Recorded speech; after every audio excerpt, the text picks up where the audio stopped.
अपने पसंदीदा शो के फुल एपिसोड देखने के लिए अभी डाउनलोड करें दंगल प्ले ऐप।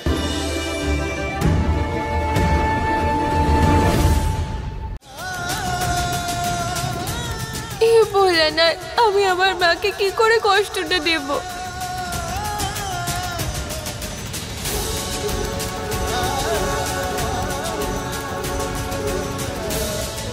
আমি আমার মায়ের সাথে এসব করতে পারবো না। আমি বুঝতে পারছি না কি করে মাকে বাঁচাবো। কৃষ্ণা, আমাদের হার মানলে চলবে না। উনি যা বলছেন তাই করো সোনা, আমি কষ্ট সহ্য করে নেব। এবার কি করবে এই মার মেয়ে? এবারে তো কৃষ্ণা দুর্বল হয়ে পড়বে আর নিজের মায়ের সত্যিটা সবার সামনে নিয়ে আসবে।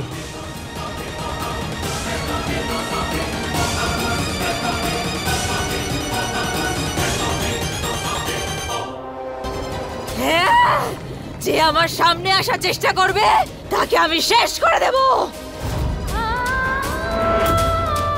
সব বাধা এক ঝটকায় সরিয়ে ফেলবো।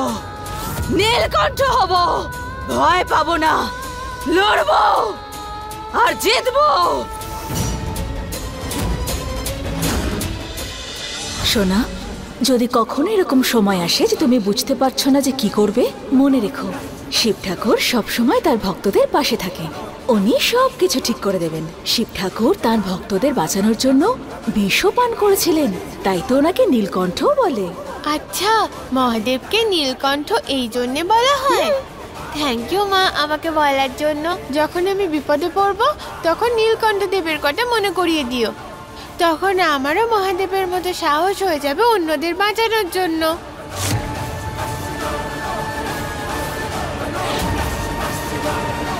কৃষ্ণা দেবী, যদি তুমি এই কাজ না করতে পারো তাহলে কোনো ব্যাপার নয়, আমি এক্ষুনি গরম শলা নিয়ে আসছি আর এই মহিলার শরীরে সেটা রাখবো। তারপরে তো ভূত নিশ্চয়ই পালাবে। মাকে আরো কষ্ট দেওয়ার হাত থেকে বাঁচাতে হলে এটা আমায় করতেই হবে।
কৃষ্ণা দেবী, শেষ পর্যন্ত তুমি করে দেখালে।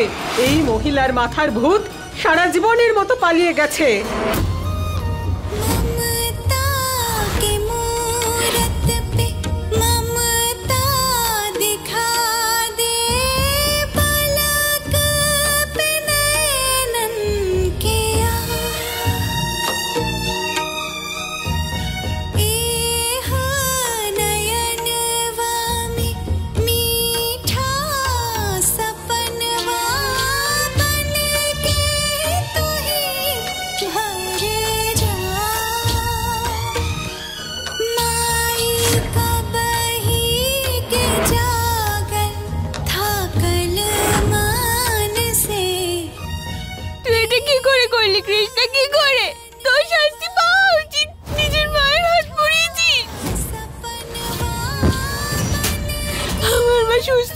যাবে তো?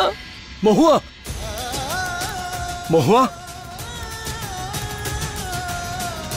মহুয়া চোখ খোলো।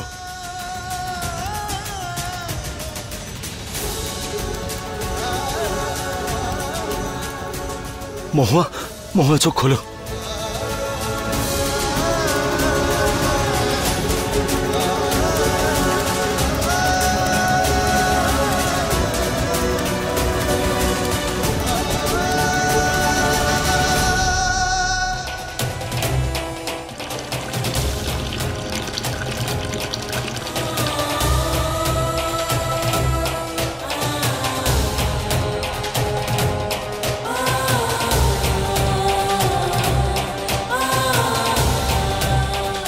মহুয়া, এসব কিছু কি করে হলো?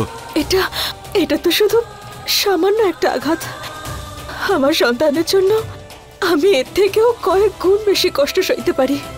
আমি বলেছিলাম না তোমায়, আমি মা পুলিশ, আর মা কখনোই তার সন্তানদের কোনো ক্ষতি হতে দিতে পারে না। এই মুহূর্তে কৃষ্ণা আমার থেকেও বেশি কষ্টে আছে।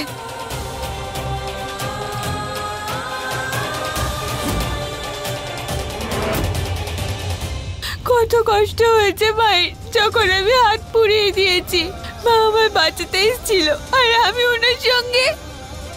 শাস্তি তোর পাওয়া উচিত কৃষ্ণা।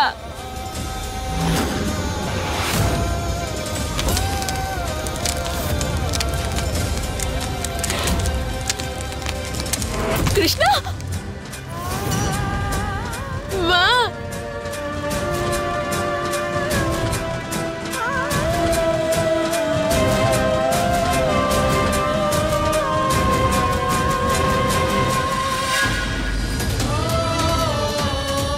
সরি মা, আমি তোমার হাত পুড়িয়ে দিয়েছি। আমার ক্ষমা করে দাও মা, প্লিজ। না সোনা, তুমি কোনো ভুল করনি। আমার কৃষ্ণা তো সেটা করেছে যেটা সে সময় প্রয়োজন ছিল। তুমি যদি ওরকম না করতে তাহলে গুরুমার সামনে আমার সত্যিটা চলে আসতো।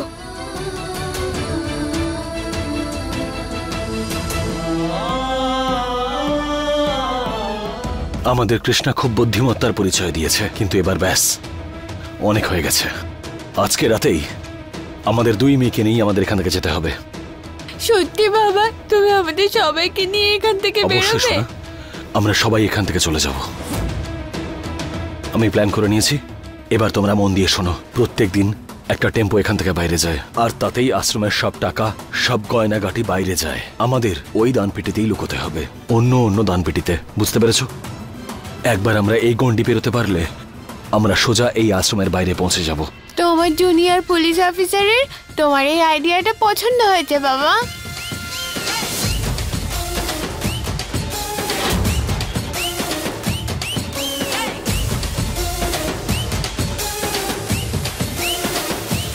হে শিব ঠাকুর, যেভাবেই হোক আমরা যেন এখান থেকে বেরোতে পারি। আর আমার গৌরী, জানি না ও কি অবস্থায় আছে। তুমি চিন্তা করো না, আমি এক্ষুনি ওকে দেখে এসেছি। ও একদম ঠিক আছে। আমি ওকেও প্ল্যানটা বুঝিয়ে দিয়েছি। খুব তাড়াতাড়ি আমরা সবাই এখান থেকে চলে যাব।